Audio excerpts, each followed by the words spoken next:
Hello, I am so excited to be with you today. I'm Natasha Tiwari, and I'm going to talk to you about how you can make supreme confidence your superpower.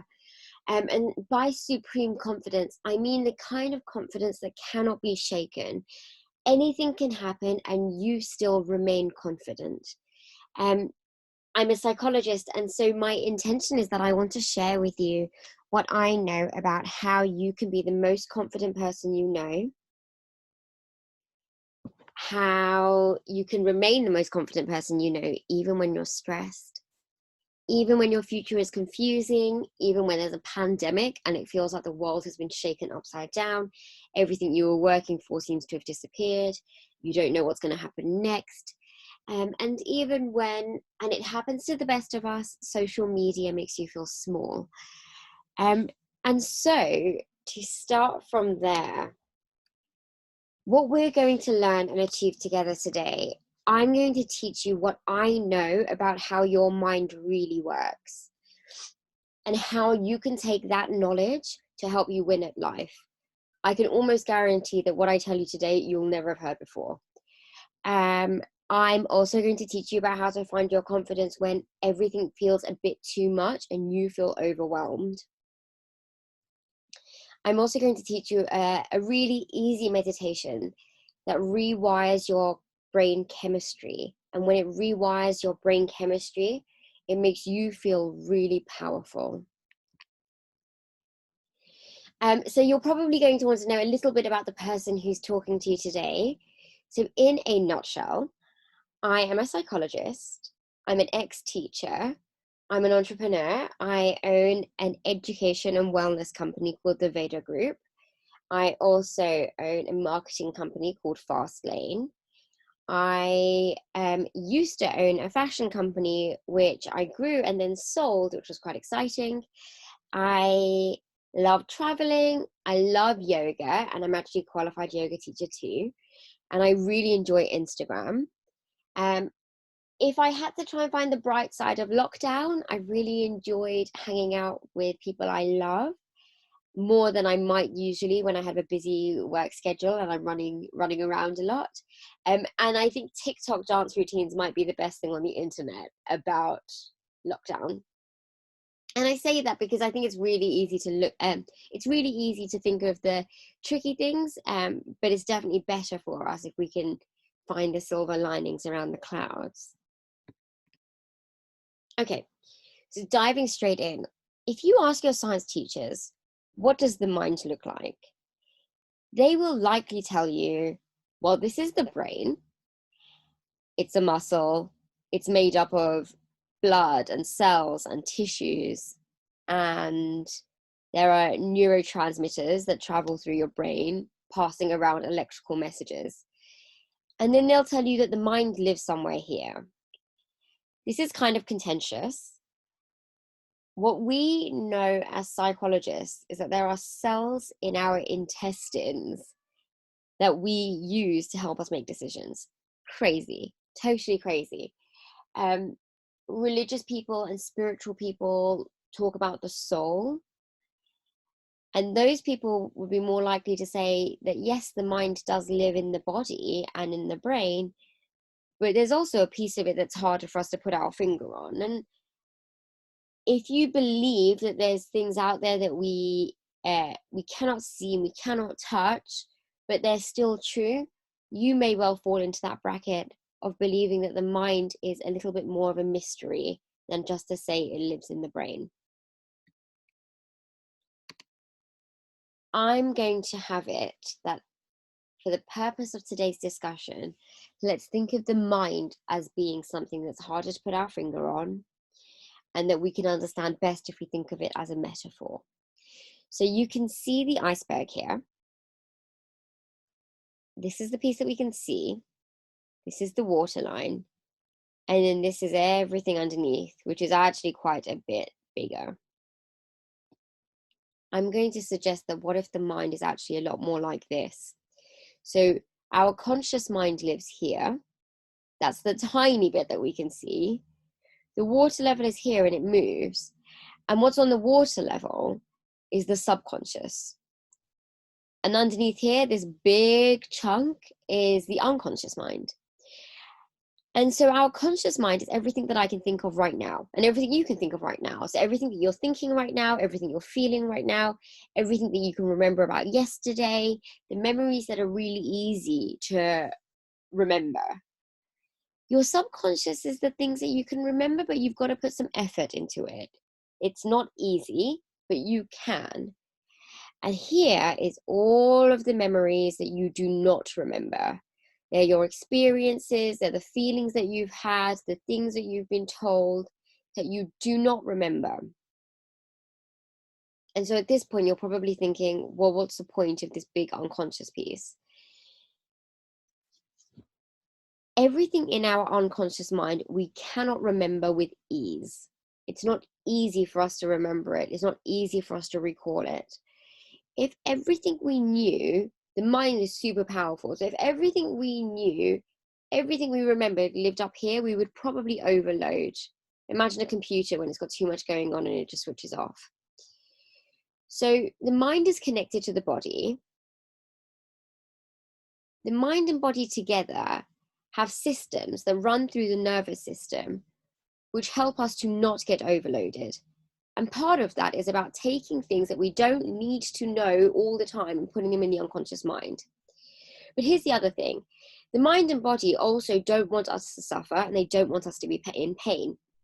So any memories, feelings, experiences that are painful for us to remember get pushed down into the unconscious mind.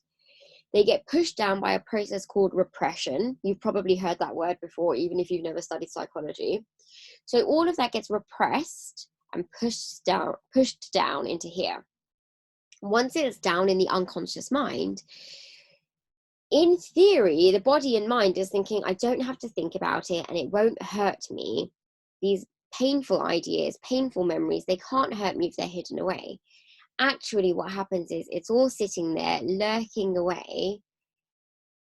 And what it does is it causes us stress, anxiety, and it causes our confidence to be shaken. It causes us to not have confidence in ourselves.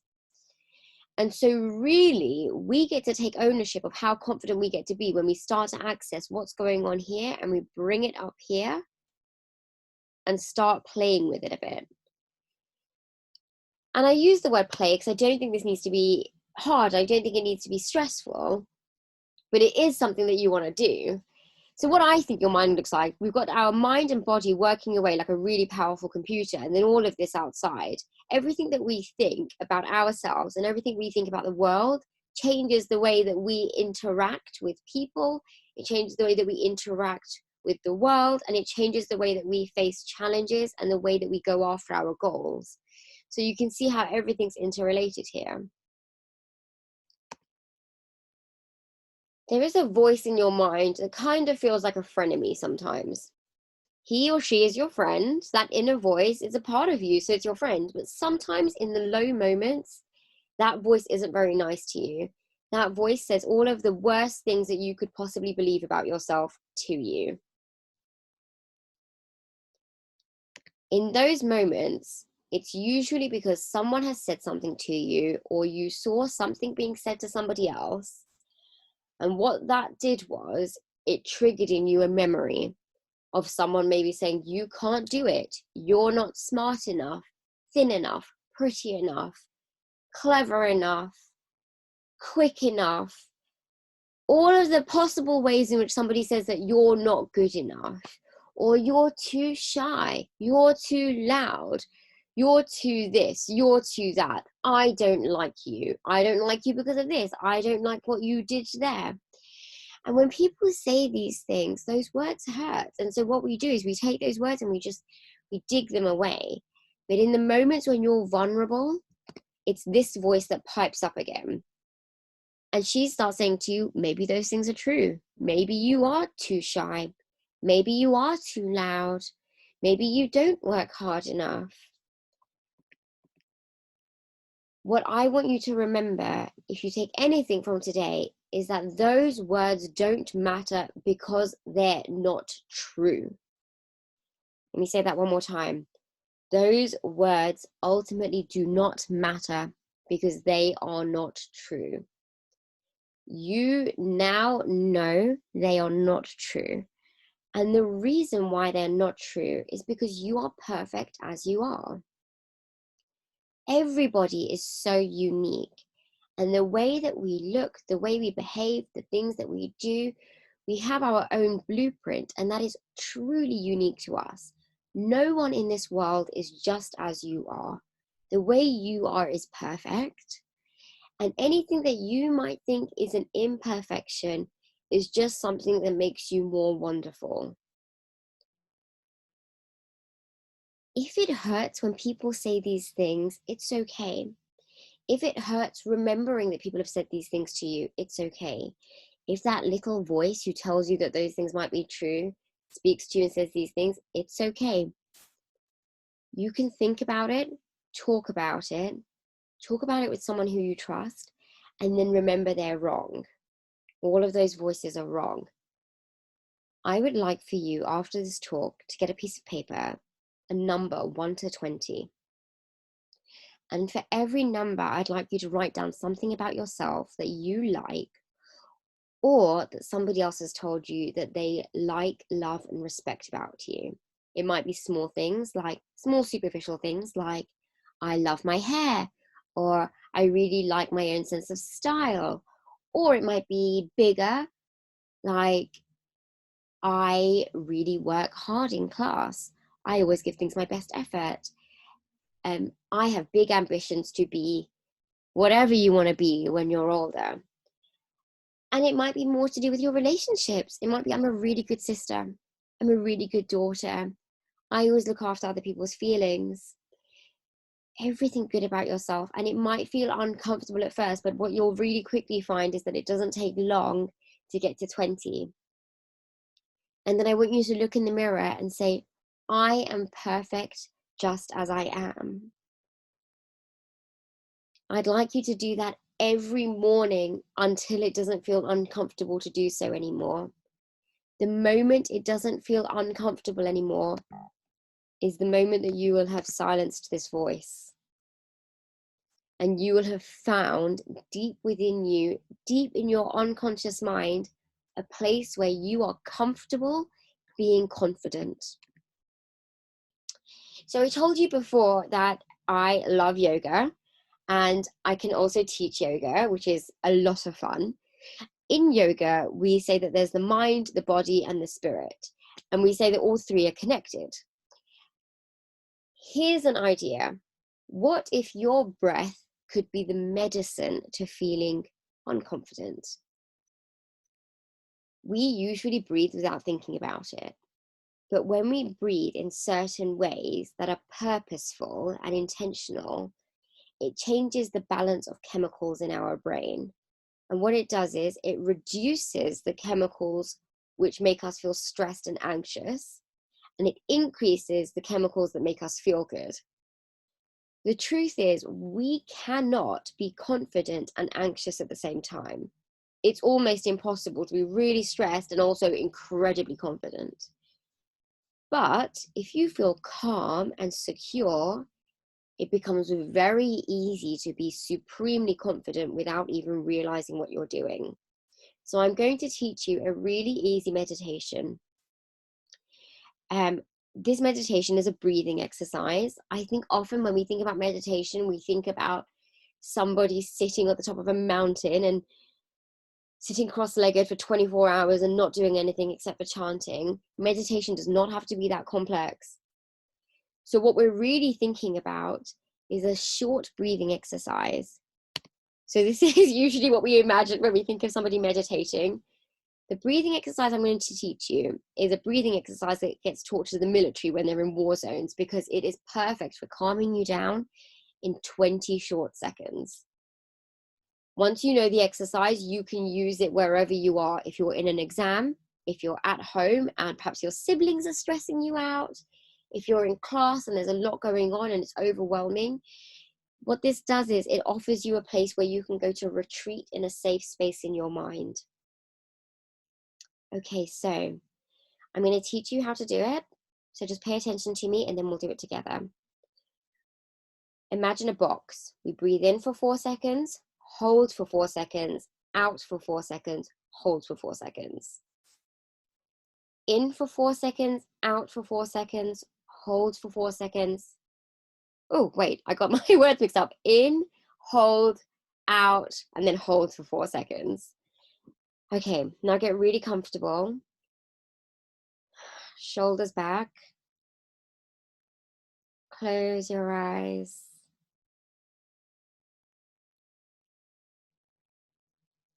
Deep breath in and out. Breathe in. 3, 2, 1. Hold. 3, 2, 1. Out. 3, 2, 1. Hold. 3, 2, 1. In. Hold. Out. Hold. And in. Hold. Out. Hold. In. Hold. And out.